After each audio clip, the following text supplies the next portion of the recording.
Can you hear me? Say, let us begin. We typically start with Ruth and the ratification of the minutes.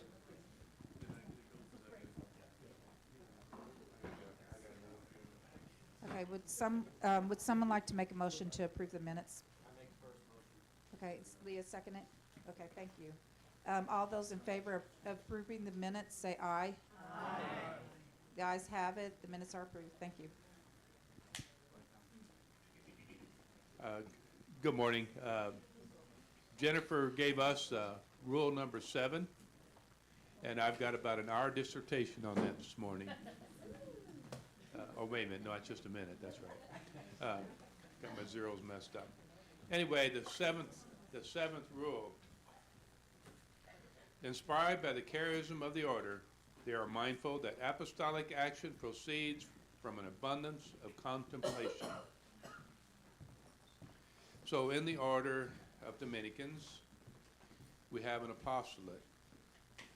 And to live out apostolate is one of our main charisms that we do.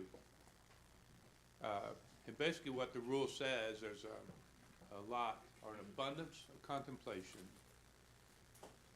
Most of the time it's a concerted effort. We do things together, but we each have our individual apostolates that we live in our life.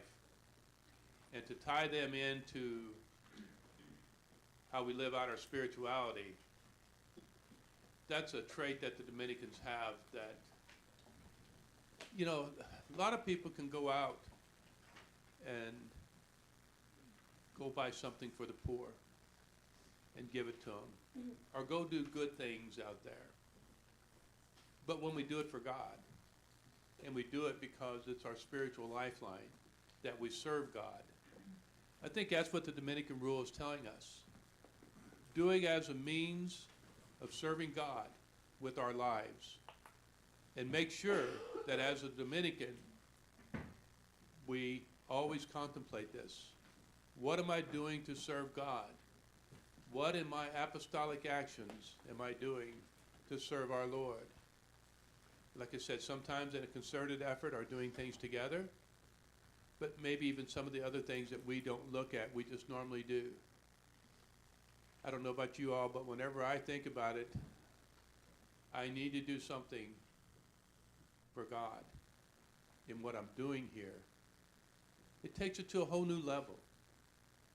And I find myself in particular, when I live out my apostolate, if I bring the prayer into it and take it to, for a higher purpose, the highest purpose, that I'm serving God with it, it gives our whole life new meaning. It's different than going out and buying a baby outfit for a baby that needs it because I just want to feel good. Don't get me wrong, there's nothing wrong with that. But in serving God with what we do, that's a charism of being a Dominican. So I guess in closing this, I think we all need to be aware of what we do to serve God with our lives. Pay attention sometimes to hear what we're asked to do together in unity, but always what we do it for a higher purpose in obedience to the first commandment of serving God. Thank you. And if you see me leave, guys, I apologize. A lot of times I get up and leave. I got a funeral again this morning of somebody that I've known for 40 years, and so I have to get up and leave again. It seems like, and I don't want to admit it, but a lot of times I have to go pick up a grandson, and he's got something hanging over his head that he has to be accountable for every day of the week. And a lot of times I'm the guy that has to go take care of that. So when you see me get up, I'm pushing it off to the last minute, but I do apologize because I want to be here, but it don't work very well sometimes. So anyway, I know I shouldn't apologize, but it's kind of weird when somebody just gets up and leaves every time, isn't it? Thanks. Thank you, Tom. My turn. Okay, some weeks ago, maybe a month, I don't remember, at the one of the masses here in the chapel, and I shouldn't call it a chapel. It's really not a chapel. A chapel is recognized by the bishop.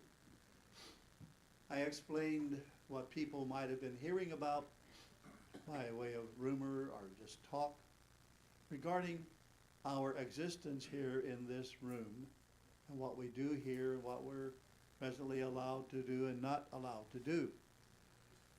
We have more people here today, so I want to get it to you so that you can hear the same message from these lips, okay? In November, Bishop Siegel asked if he could talk to me about some questions he had about the Dominicans and its relationship to Indiana Cardinal and servants of the Redemptor. Well, we went, and I answered as clearly and honestly as I could. He had a couple of issues that he wanted to address. One of them was that we had on our website the name Co-Redemptrix. He said that has not been defined yet. You really shouldn't have it on that site, as if it were defined. And I said, well, Bishop, you know, surely you believe Mary's the mother of God. Any questions? Well, in becoming the mother of God, she had to cooperate with God's plan for redemption. I think you have to agree there. And so we're going to drop it there. I just posit that for your meditation. I say it is our prayer that this dogma will be defined someday. The sooner the better for the sake of our world. And he had some issues with the Dominican medal. I said, I'll check that out, Bishop. And we checked it out with the Real Order of Preachers, which is their real name, not Dominicans. Dominican is a nickname. And they said, we got no claim on that name, Dominic or Dominican.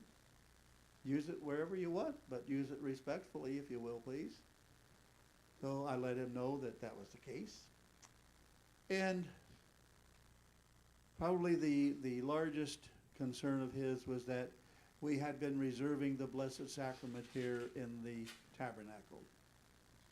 And he said, I don't recall seeing anything that Bishop Thompson, and I know myself I have not given permission for that, but I'll go back and double check to be sure. And so he emailed me and he said, there's no record that Bishop Thompson gave permission for the reservation of the Eucharist. And he said, I am asking that you would see to it that it is no longer reserved in the chapel in the, I think he now calls it the prayer room. And so we made arrangements to remove the Blessed Sacrament. It broke my heart to do that, and I'm sure it breaks yours to know that it has been done. But we will observe and do what the bishop requests. He did allow us to reserve it when we were having days of retreat or days of recollection for that time period. So it wasn't a complete slamming the door closed.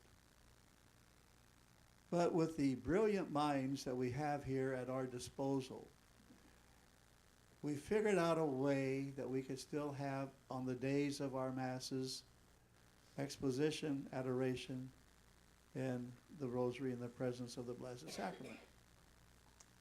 And for that, I called on our good deacons to help us. Deacon Bob found a huge pyx. That's the name given for carrying the consecrated hosts at St. Philip's, I think. And he said, we don't need to buy one of those. St. Philip's has 3 or 4 laying around. I'll bring one of those. So, and then Deacon Tom Kemp, and to a certain extent too, Deacon Bob Martin, said, we will carry the Eucharist from St. Mary's Church, bring it here when we want to have exposition, and then take it back. So it's not reserved here. And I think that has been working well. It's through the generosity of Deacon Tom and Deacon Bob so far that we have been able to manage that. And it required me approaching Father Eugene Schmidt, the pastor of St. Mary's, whether he would allow us to do this within his church, because we used his tabernacle to store the large host in that we bring here for adoration. He had no problem with us. And so, with all due respect, I refer to this process as giving Jesus a ride from time to time. He sees from St. Mary's to the Indiana Cardinal, that part of Evansville, and he's sure he's aware of it already, but we give him a ride back and forth. So that's the status there. We will continue to have our masses here on Tuesdays and Thursdays, and obviously on the first Saturdays. And now for the most recent news, Deacon Tom Kemp and I met with Father Eugene Schmidt down at St. Mary's, St. John, and we proposed to him that we might have our second Sunday liturgy, the Eucharist, at St. Mary's, St. John Church.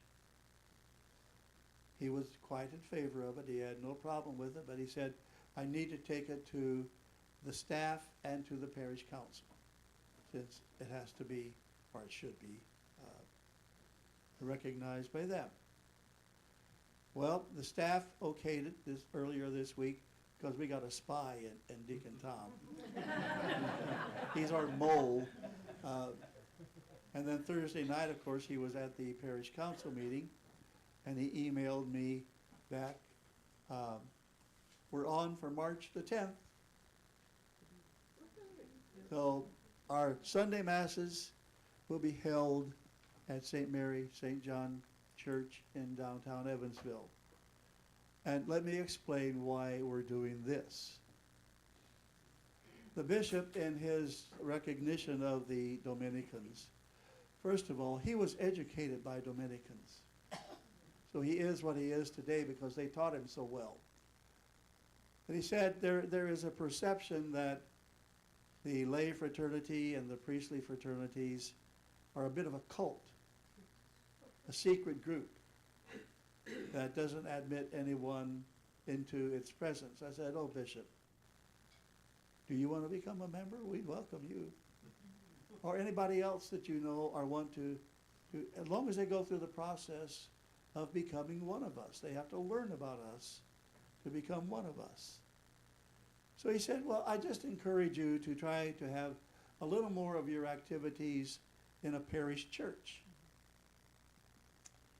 And so, again, we got together here at the Cardinal plant and we talked about that. We decided that St. Mary's would be a good choice for that, since we're already asking to use space in the tabernacle. And well, Bishop, asking him, do we have your permission to approach Father Schmidt to celebrate our Sunday Mass at St. Mary, St. John? That's fine.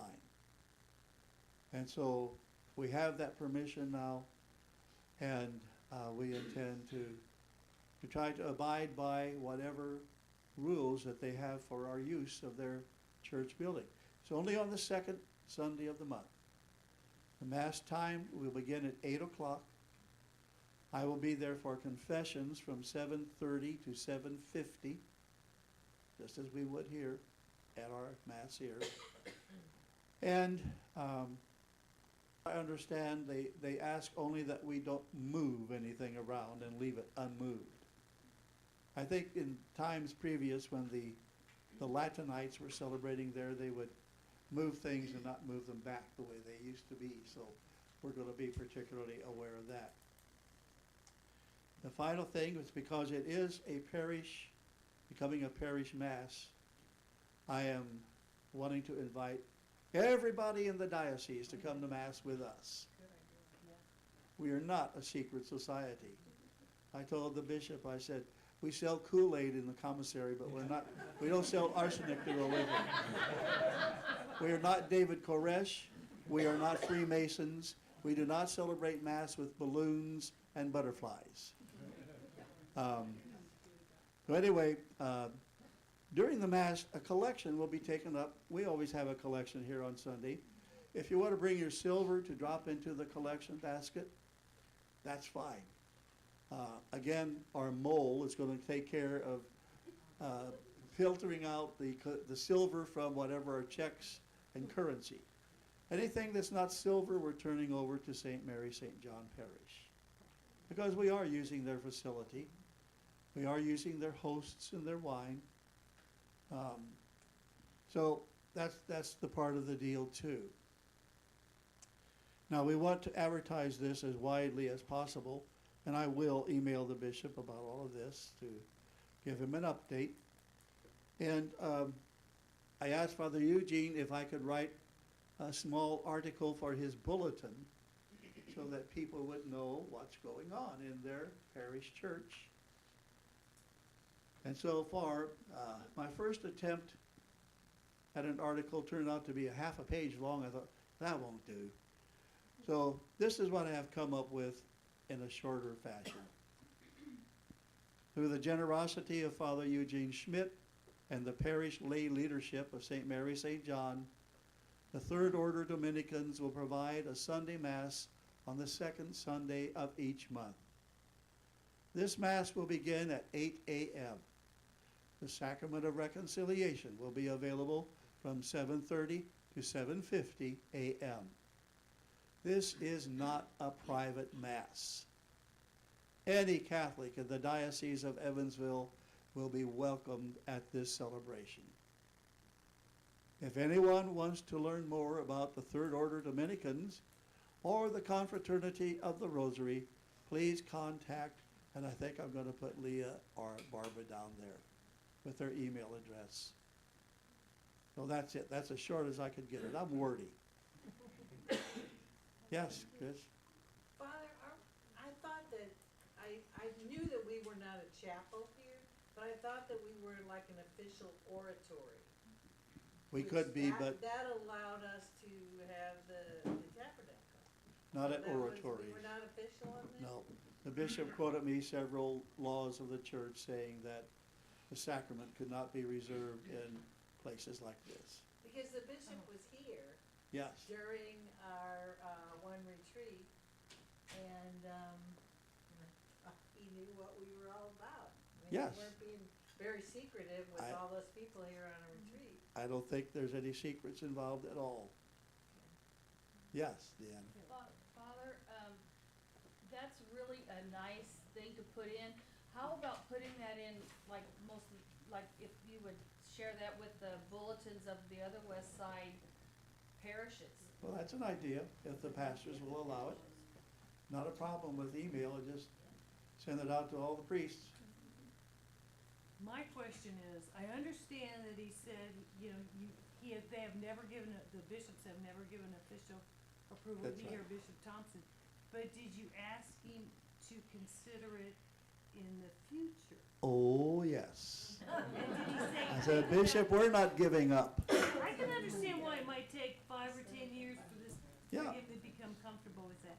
Yeah. It is an unusual situation in the Cardinal building, but having this community here is a reason why all the Dominicans want to know what's going on in Evansville, that it's growing, because we do have a community area, you know, where we live our faith together, and that is such a blessing to us, and that's why we're growing, which is one of the arguments for why we do it, you know. Yes, and that could The other change in Dominicans, time. you know, are going, He "What's could going give on in permission. Evansville?"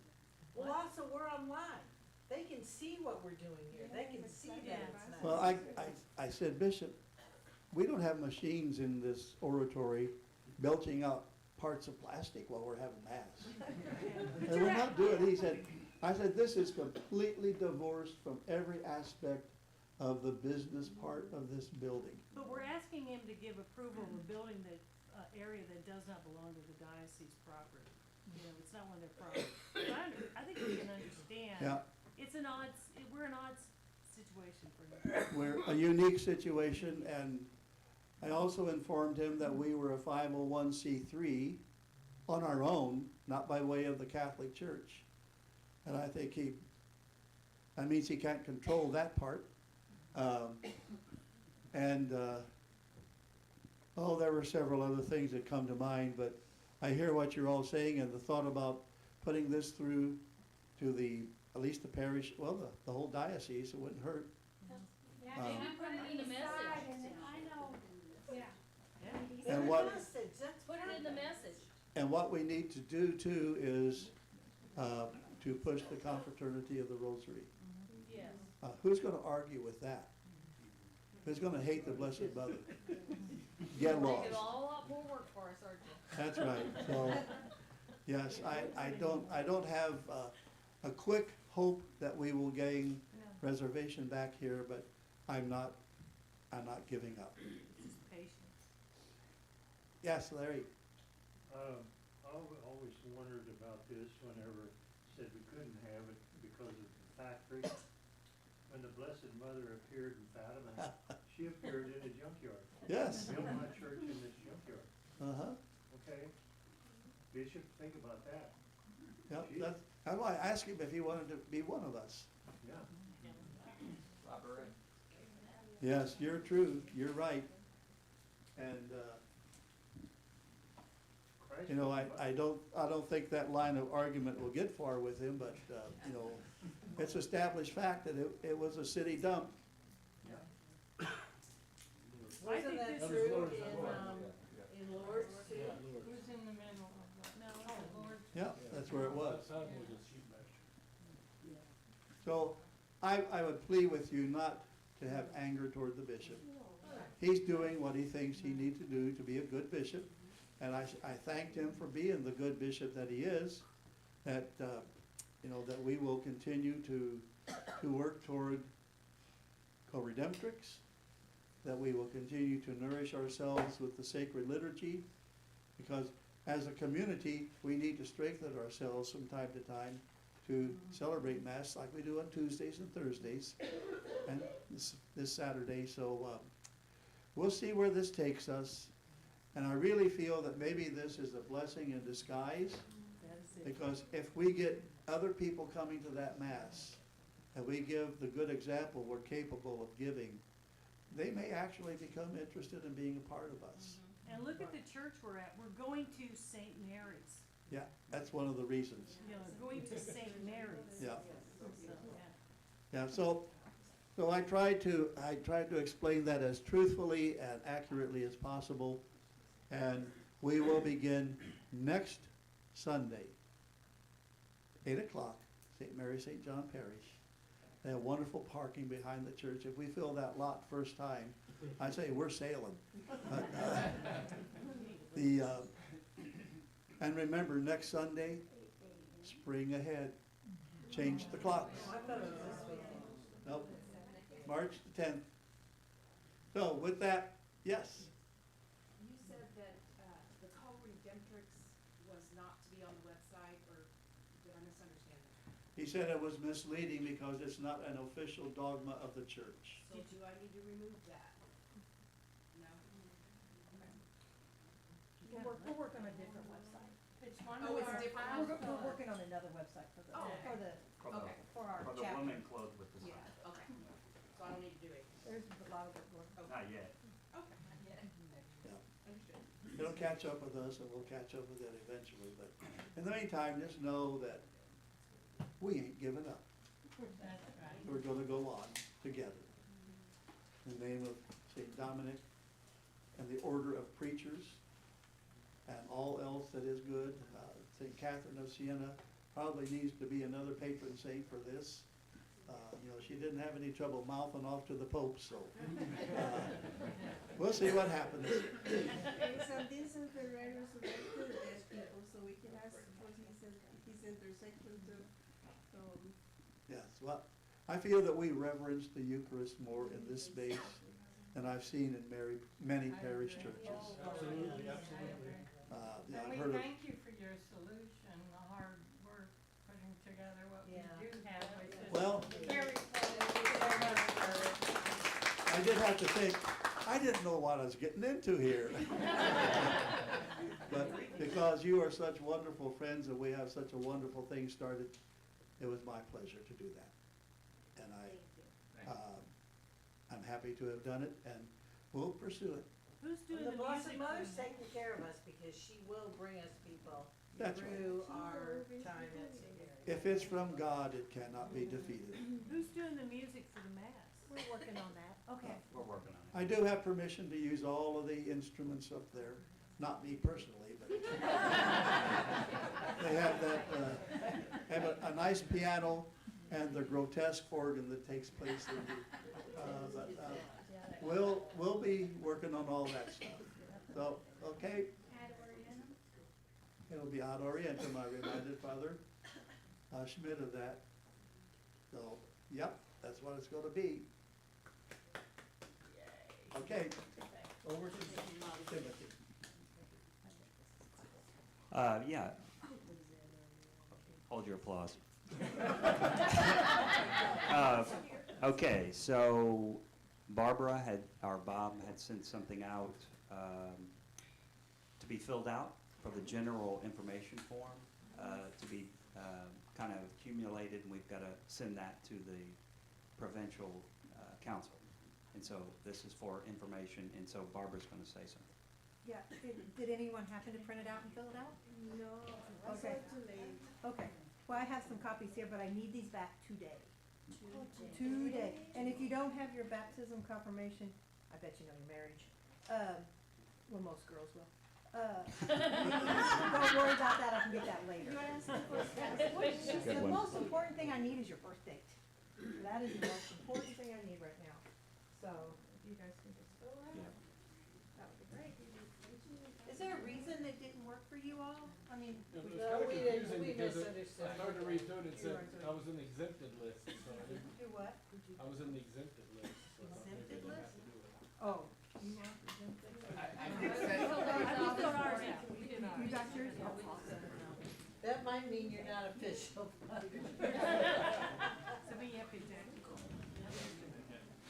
Okay, so Deacon Tom is going to come up and give his monthly talk. There was an article published, an editorial that I typically read this guy fairly faithfully. He's a journalist, and he came up with the ideas that are in my heart, my mind, and he articulated it very well. And I shared it with Deacon Tom, and we thought it was appropriate based on where we are, today, how we started out, in 2010, and our progress and things. And there's some trouble, and I think the trouble. We'll talk a little bit about that when he's completed his talk. About we heard that firsthand with Father Elias Mary of the trouble of the world and Freemasonry and some of the things that are taking place are now becoming, what they regarded 10 years ago as conspiracy theory is now they conspired as in fact. So, but I'm going to go ahead and turn this over, and then I'll say a few things. So, thank you. Thank you, Tim. Can you hear me okay? First, I'd like to add something about us moving to Mass to St. Mary's. I'm sure that most all of you have been to St. Mary's Church downtown, 613 Cherry Street. But if you have not, and maybe even if you have, they have an excellent virtual tour on their website. So just go to St. Mary and John Parish or something, Evansville, Google it, you'll get it. And there's a very excellent virtual tour where you can actually move in and click on every statue in there, everything in there, and read about it. So you can be really familiar with the church when you get there. It is I think one of the true treasures in our diocese, and I'm proud to be there. I've been there since 2018, and I often tell people it's one of the most beautiful churches I've ever served in, and I've served in 5 or 6 as a deacon.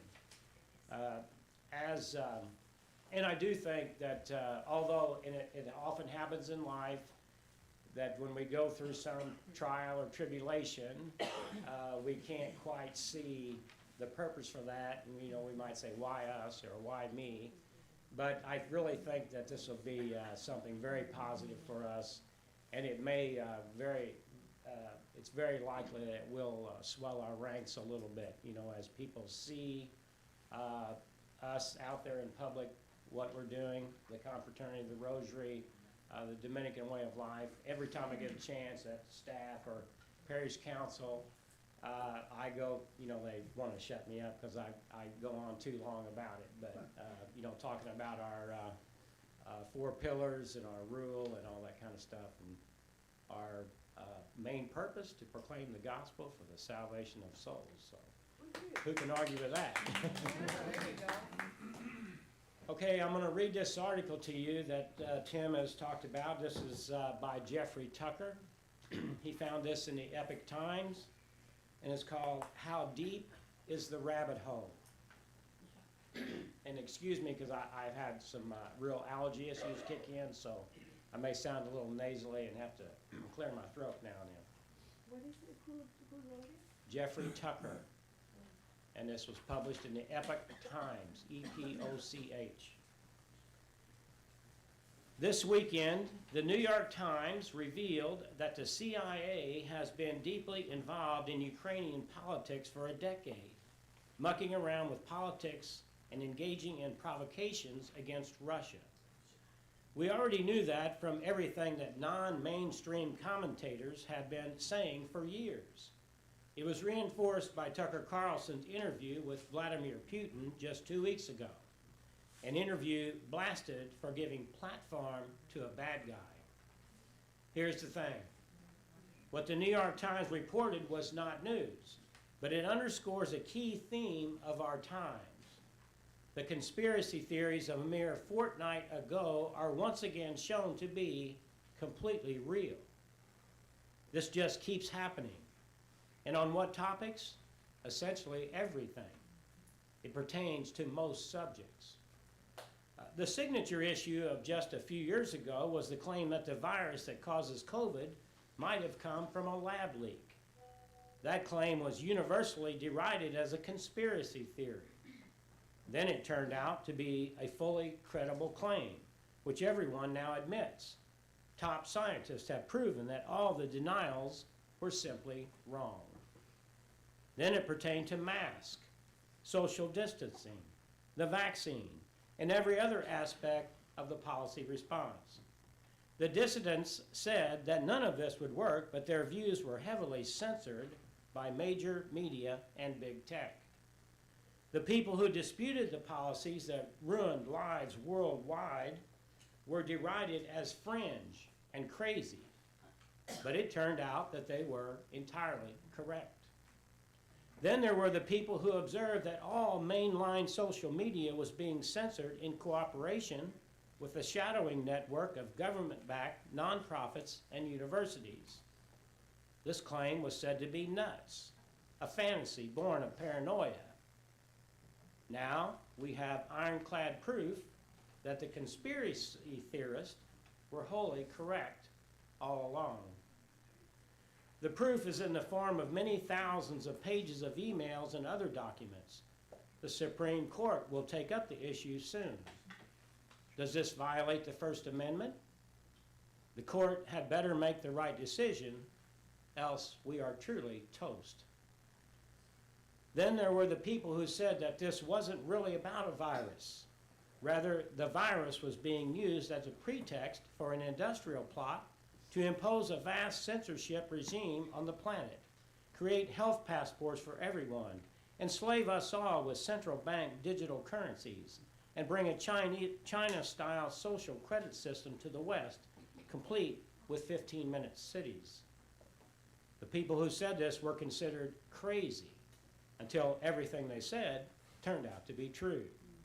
There really was a nefarious plan to use the pretext of a virus to fundamentally change the way we live and work, with top-down planning and a full reset of the industrial order. Then, the conspiracy theorists said that the next excuse for continuing the Great Reset would be climate change. And like clockwork, there it was. The headlines went from drumming up fear of infection to whipping up fear of melting ice caps, parched lands, flooded coastal cities, and catastrophic weather events. It was truly one day to the next. Incredibly, and I still cannot get over this one, the very slogan, climate change, is sticking despite its obvious absurdity. Of course the climate changes. It's called seasons. Vivaldi wrote a violin concerto about it, and all ancient writing and painting address it. To elevate climate change as a problem in need of fixing by the surrender of human rights and liberties is next-level trolling. It also allows the appearance of public consensus. Conduct a poll to see if people are concerned about climate change, and you will surely get the results you want. They truly do think we're all dumb as chickens, and yet it seems like they are getting away with this preposterous caper. It's astounding. Let's take on another conspiracy theory, namely that the virus was deployed as an elaborate plot to subsidize and privilege digital businesses and interests as opposed to old-fashioned physical ones. Well, one of the early papers pushing lockdowns, which got millions of views, was written by the head of an online learning platform.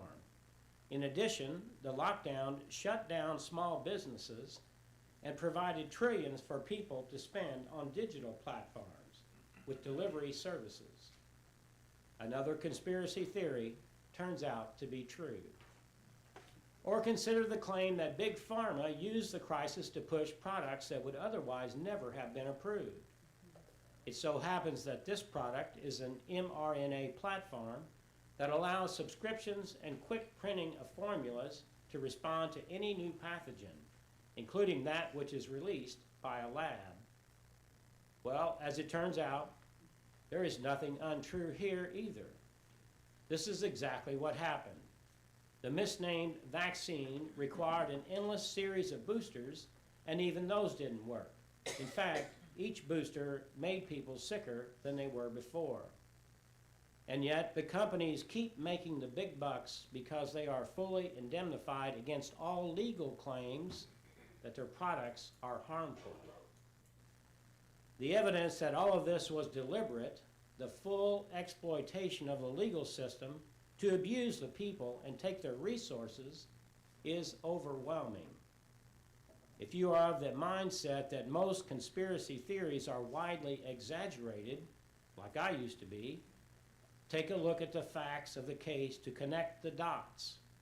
It's impossible not to believe the worst about these industries. And what about the rumor that this entire thing was orchestrated by the national security state as a kind of digital coup d'etat? It turns out that there is vast evidence for this thesis too. What is called the blob of the intelligence community was indeed involved at every step. Let's talk about the central bank digital currencies, CBDCs. A few years ago, people were talking about this long-term plot. It's hardly long-term at all.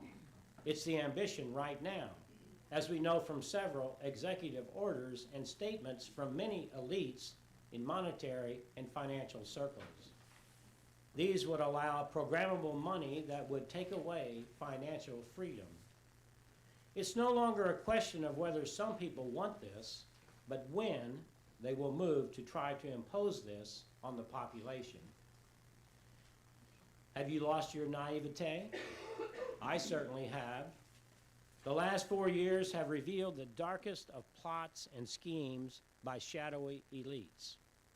When Elon Musk took over Twitter and looked carefully at the personnel and code, he discovered that the company he bought had been working as an extension of the federal government.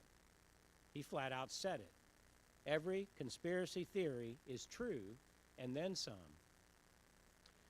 At this point, we are all ears.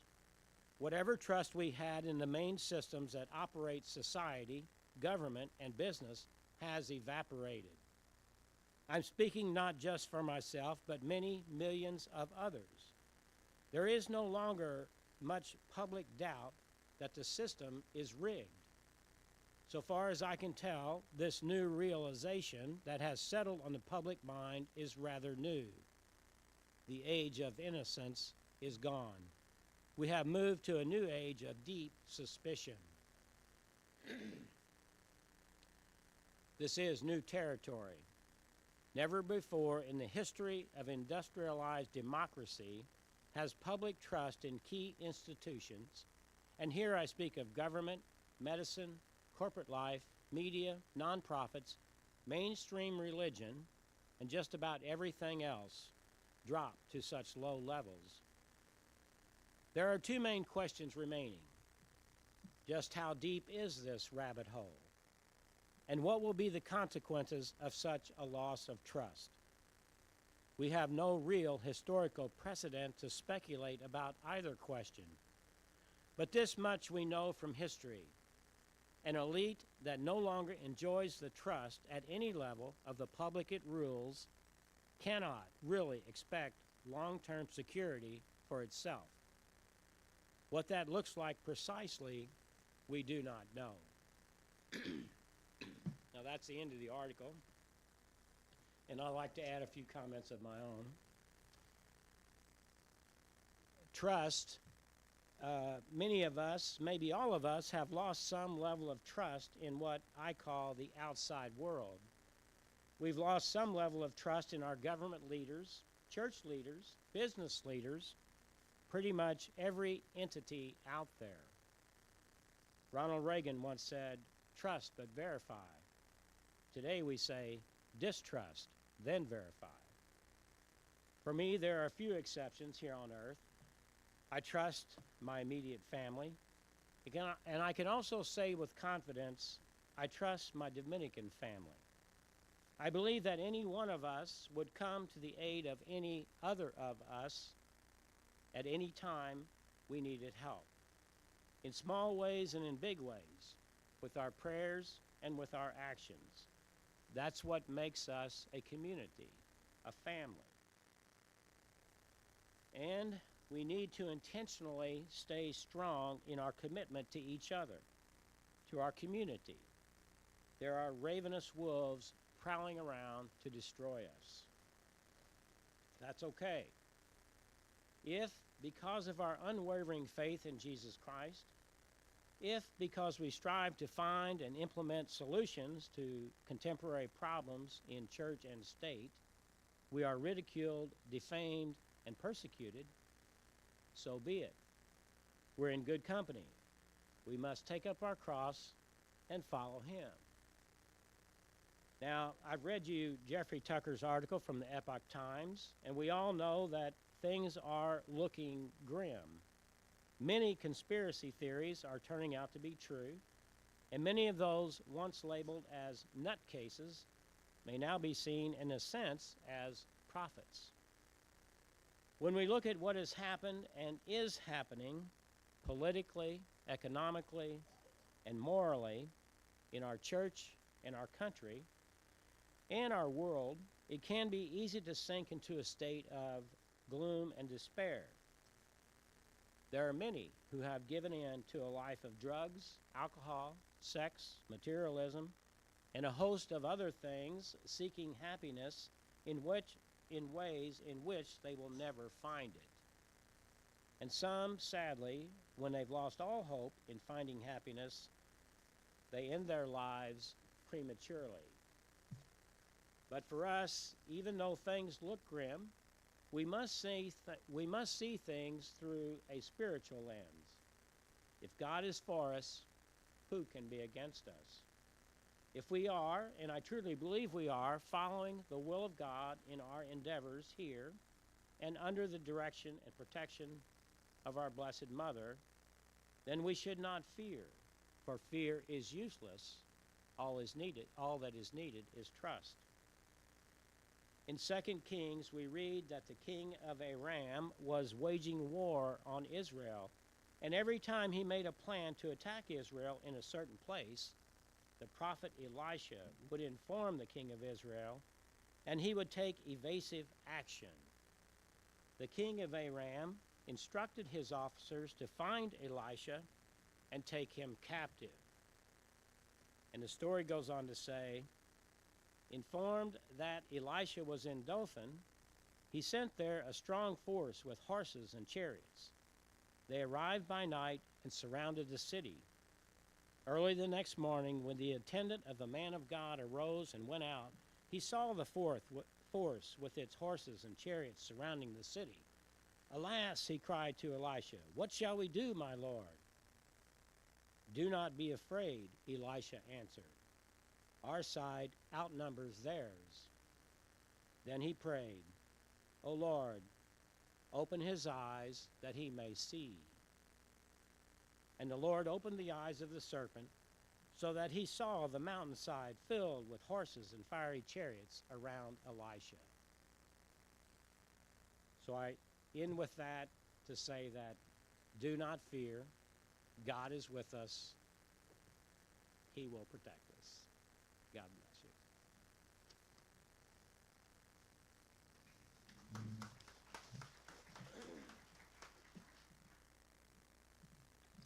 Now for the nutcase. The original conspiracy theorist. Is that my phone? No. Is that my phone? Yeah. Well, we picked that article. We try to pray from month to month and figure out what the focus is, what the topic is going to be, and I think with everything that's happened throughout we're really the beginning of this year and in February, with the Blessed Sacrament, with how the cooperative, the St. Mary has been, St. Mary and John. You know, I look at it, I try to look back on things and see the connection of the dots, you know. So when we first struck the medal in 2010, we had no idea of my thinking was there was a conspiracy to suppress certain commodities, particularly silver, but also I think largely all commodities as a whole, to kind of change the landscape and give a certain group of people a lot of power that they should not have. And so anyway, we discern the idea of a new order, and the order itself turned out to be, as you can see, Dominican. I didn't have that in my mind, and none of us did. We didn't know really what we were doing. However, when I petitioned the bishop, Bishop Charles Thompson, to begin this process of responding to his call, a friend of mine who now I can't seem to reach or such, his name is Thomas Andrew Nelson. He originally was the founder of Tan Books. You probably have read Tan Books, many Tan Books, and they took him into bankruptcy, and the company now is controlled by someone else. But this we have a published writing that never has been published, or we have a writing that's never been published. And I'll probably change a few things because the title that we picked, that for Bishop Thompson to be able to allow us to move forward, we're called the Servants of the Redemptor in this case. But it's a 20-page paper, and it's written by myself and Tom Nelson. And Tom is probably one of the most prolific readers I've ever met. I mean, he's the most educated man in the Catholic sense that I've ever ran across. And so it took him almost 6 months to condense what we were talking about a new medal, about offering it, and about what's happening from, since Vatican II. All these things were all kind of grouped into this 20-page document. And so when I met with Bishop Thompson and Father Walker, they asked me to explain why do you carry this? Why do we need a new devotion? And why do you offer it? So that's what this is called. Why do the servants wear it, and why we encourage other members to offer it as an offering at the church. And so just kind of backing up, the topic itself, we didn't know all that we know now about the manipulation of all commodity markets, all markets. But we do now, okay? So all we're doing is we're just kind of revisiting this, kind of sharing that story, and making you aware that what's happening at St. Mary, I think, is a big deal. It's a very big deal. We have a gift in our bishop. We have a gift in Father Eugene. We have a gift in you all, in our priestly fraternity and the lay fraternity. So now what we want to do is just take advantage of it and spread the word, spread the devotion. What is the carry this miraculous medal, okay? Well, carrying the medal, we can wear it, we can carry it. It's for purity. It's a constant reminder of purity. But we offer it for purity of a system, of Father Elias told us so many things. I don't know if you've been able to go back and rewatch that, because we kind of edited and put the 5 talks in a particular sequence, and it's condensed down. It's not a 3-hour thing now. It's 1 hour at a time. He taught me a lot. How much Our Lady was part of the plan from the very beginning. The incarnation, I think it was Ephesians 1. From the foundation of all creation, he thought of her. He thought of his son. So the incarnation was before the fall. So anyway, the reason why we picked and we talked about the conspiracy, I think we do have a conspiracy, and I think the church is going to be an instrument. I think Dominicans in particular are going to be an instrument to change church and change country, and I think we're getting ready to start what we had wanted to start 10 years ago. Okay, so offering at the Mass, because when Our Lady came to St. Catherine Labouré in the original apparition in July 18th, 19th, she came across the altar, sat in a chair. It's the Virgin of the Chair apparition. You can look it up. And she sat there and talked to Catherine for 2 hours. And she said, summarized, 2 hours is a long talk. We don't have it documented or anything like that, but we do know that she said, misfortunes will come down on France and the whole world. Okay, the whole world. But she said, come to the foot of this altar. And she's sitting to the right, like Bathsheba sat to the right of the king's chair, which is his altar. And he said, come to the foot of this altar. There, great graces will be given to those who come with great confidence and zeal. And so we have discerned that. We discerned this back 12 years ago, 10 years ago, to offer silver, to offer metal, and pray for her to crush the head of what Deacon Tom so I can't read, but he described not only what Jeffrey Tucker said, but what Jeffrey Tucker in word did. He described that there is a real problem. He said some of the cases, like at the Supreme Coast, we're going to be toast if it goes on the wrong side. We need to pray to God's mother, and this is a discernment path that we headed down in 12 and 14. That was taken away from us, and then we discerned that God's mother wanted us to become Dominicans. And so now we're here, and we now have an opportunity to do the very thing that I think we set out to do in some 10, 12 years ago. So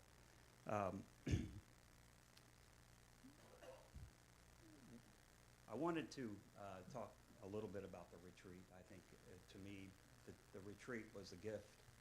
It was a gift largely to me because it was about 10 years to get him here, because we always kind of ran into some obstacles, one being the term co-redemptrix. So how he has helped us, and what our good bishop has asked us to do, is to look into this. How do we represent this? And we represented the co-redemptrix, mediatrix, and advocate as the universal co-redemptrix and the mediatrix of all grace, the two things. And the co-redemptrix term has been used by multiple popes. It's not an anomaly that's never been done. But what we have is we've changed the language to say, hey, we believe in the doctrine of the co-redemptrix. We believe in the doctrine of the mediatrix of all grace. We believe in her advocacy, that doctrine. What we're working to do and what we're trying to offer and petition through our offerings and to our sacrifices is that she be elevated, the doctrine be elevated to dogma. And so that's what we're doing when we offer. We're praying for the fallen soldiers, just like Judas Maccabees did in 2 Maccabees 12, verse 43. They took up a collection after, I think Tom talked about it in one of the chapter meetings last year, how they took up a collection of silver drachmas, because they had seen that in a great battle that some of the soldiers were wearing an amulet, and the amulet, God allowed them to die. They saw that, so they fasted, they prayed, and they took up a collection of silver. So that's the basis, that's the premise, the scriptural basis for our taking up a collection. So let's define the collection. So we take up a collection here that goes to the servants of the Redemptor. That goes to the Dominican order for us to basically navigate, things out in the economy, but also to help the Diocese of Evansville. So when we when we take up a collection at a public church, St. Mary in particular, all the proceeds are going to go to a national shrine for the Most Holy Rosary, which is a work that the friars started at the chapter level in June of last year. And they wrote it into their legislation that they want to pick a place. And so I asked them, can we do this? Can we do this in the name of the Third Order? And they graciously approved the idea, and so we want to make this a success. And we want to make Our Lady known. There is no national shrine of the Rosary, and so that is what we're going to collaborate with the friars to help build. So that's it in a nutshell. So everything collected at St. Mary's will be set apart for that work. So.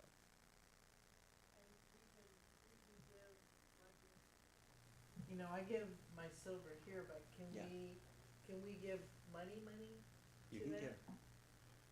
Oh, Like well, I mean, that's check fine. instead of- We don't have that really set up. In what way? How would you write the check? So anytime, to give, because it's gonna be, what we give at St. Mary's is gonna be designated to this rosary. Well, what you do shrine. in check is going to go to St. Mary's. Oh, okay. What you give in silver is going to go to a shrine. That's the whole idea. So they could transfer EPMs. once Yeah, they create you that. can get your purity metals down in the commissary, or you can go buy. as much silver as you want, just check with me later. Yeah, or you can go buy silver. It doesn't matter to us. We will begin this So process. if we have regular silver. Yeah, offer We it. can just offer that. Yeah, Okay. exactly. Okay. And we'll we'll sort and separate and give to St. Mary. They've got to run their parish, so we're not against them at all, we're for them. But we're for this as well, so, yeah. Have they picked a place yet, where we No. can put this? Well, I was thinking, just my suggestion, my little 2 cents, the Robert Stadium used to be. That's a, I mean, That's I'm all. sure they have other maybe next ideas. month, we'll talk about that.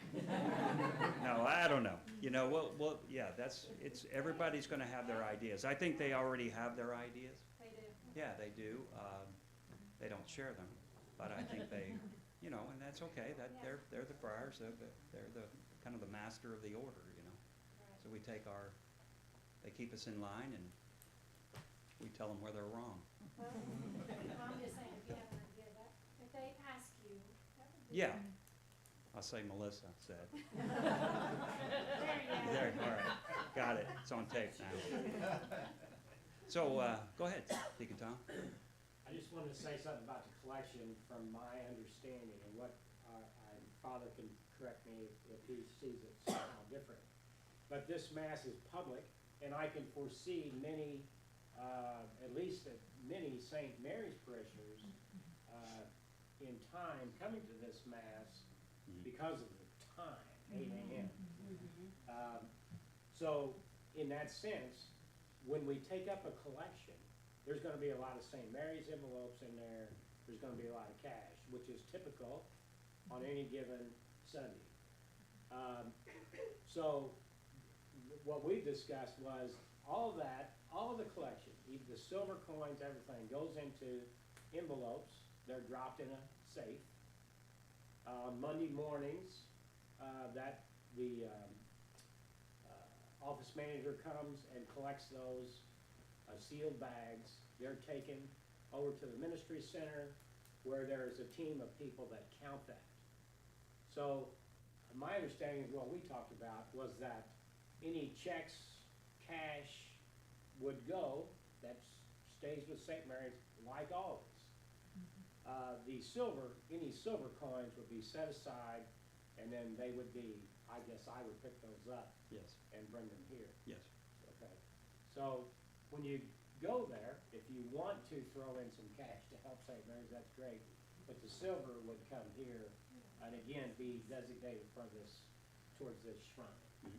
I have one question about that. Okay. If you've got like, okay, so I tell my sisters and they go and they wanna, and I tell them about what we're doing with the silver.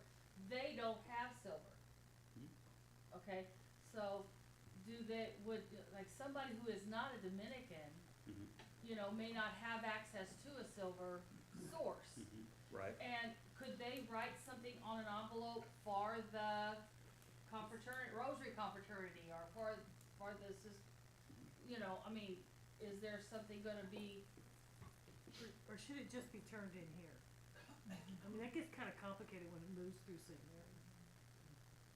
Well, but they're All going, those things they're can going be to St. Mary's. discussed. Right Sure. now, we're We're 65 strong, so each day, Yeah. we didn't know we were going to do this 10 years ago. or Okay. 20. So it's just gonna be something that evolves, and now they should be able to, online, be able to use a credit card. I believe we use credit card Okay. online, yeah. And they Okay. can make a contribution, and we'll work on getting that set up, so we can take their coin and we can put it in for them, Okay, yes. And I think that's set up on the Purity Medal website. Dominic Medals, yeah. So, okay. but we'll run some trial work, but that's good, good question, yes. Just to connect the dots a little bit, Deacon Tom Gable was talking about having the right intention when we go to do our apostolic work. Mhm. They want to do it for God and so on. And in the spiritual life, traditionally, great spiritual authors throughout the history of the church have called that purity of intention, right? That what we want to do for God, not for my glory, not that people look at me, not that people think well of me, or other reasons like that, that we're doing purity of intention, right? And then we've got the purity medal, right? And then we know one of the biggest problems in our society is the lack of purity, right? You start to see all this starts to come together. And then also in scripture, and I don't know the quote, maybe Tim does, but, it says that, when we bring our offerings before the Lord, they should be pure. All right, and then we see in the I believe it's Acts of the Apostles, where these people brought some of their offerings before the apostles, and they were trying to deceive, and they were struck down dead by the Holy Spirit. Okay, so that's like. So don't do that. Yeah, tangible need for a pure offering, right? And so then when we look at what we're offering, right? When we offer our currency, the dollar bills, it's not a pure offering. It's not because they're nasty and dirty and everyone touches it. It's not a pure offering because it represents debt. And our government is $34 trillion in debt. And so when we offer the paper money, we're just offering debt. That's not a pure offering. But if we change that to silver, then it's a pure offering. Okay, so pure offering, purity of intention, purity metal, here we go. Thank you. Okay. Any other questions about, well, anything we've said here? Go ahead, Carol. So do we still contribute, still make donations to the servants of the redemption? Yeah, everything collected here still goes to the servants of the Redemptor. It so still that- goes to the that- parish if you're doing it at votive offerings at parishes, all that stuff is still being collected and, Okay, I Yep. was thinking you were This- saying that it was all gonna go to the shrine, but. now, Okay. well, and there's certainly, we can make contributions to that, and that's not a problem. I just But wanted we're separating this particular, because we're public, we're in the province, and we now have an objective, you know, and the objective is to purify things within the church, pray for the sin of idolatry, you know, that's the whole idea. We have false idols, and that was the idea of what Judas Maccabees, that's what they took up a collection for. They saw that God had allowed them to die in battle, and we have a lot of people that are dead in battle right now, even walking the earth with idolatry. So it is, that's why God put it the first commandment. So, anyway, go ahead. This is on the confraternity issue. Yeah, We had spoken in the past about people going to churches and maybe, Yeah. talking to people. I just didn't know yeah, what that was. we will, and we kind of, this is now taken precedence as our time. We want to get this right. We don't want any hiccups, but we already have several friars lined up to come to talk on behalf of us, but also the new devotion as well as the confraternity to explain. So we're going to go to parishes and explain what we're doing here as Dominicans. This is all new, like I said, to the Dominican order, and it's also new to the Diocese of Evansville to have Dominicans here. So it's gonna take a little bit of time. Like Father Jim says, we sell Kool-Aid, but it's not the same. As I call myself Tim Jones. Yes. So maybe, in light of that, since we are starting at St. Mary's, maybe that may be the first parish that since that we have our own designated mass, maybe that's the first parish we should target with the friars. Yeah, Since- it's all possible. We want to win hearts and minds for Our Lady and our Lord and our bishop. So anyway, okay. Any other questions? It's good. We're on time. Very good. Okay, Father, if you would. In the Father, and of the Son, and the Holy Spirit. Amen. Heavenly Father, you sent your Son through the Virgin Mary to redeem us, to bring us into one with you. It is our desire to further that mission as Dominicans in our world today. Help us when we feel weak to be strong. When we need inspiration, give us wisdom and courage. Help us as we now begin a new way of celebrating our liturgies and being who we are to the world. We know you are with us, and we ask your Blessed Mother to be at our side constantly as we pray our rosary each day.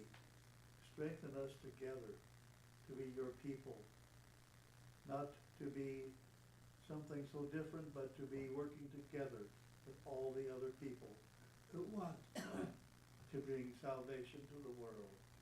We make this prayer in the name of the Father, and of the Son, and of the Holy Spirit. Amen. Thank you.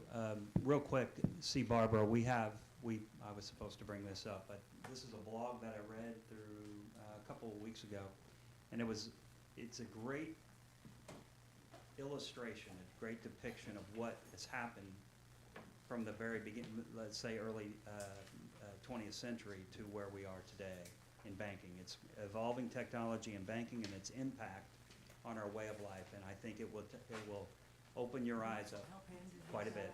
So, everybody have a good weekend. Oh, yeah, if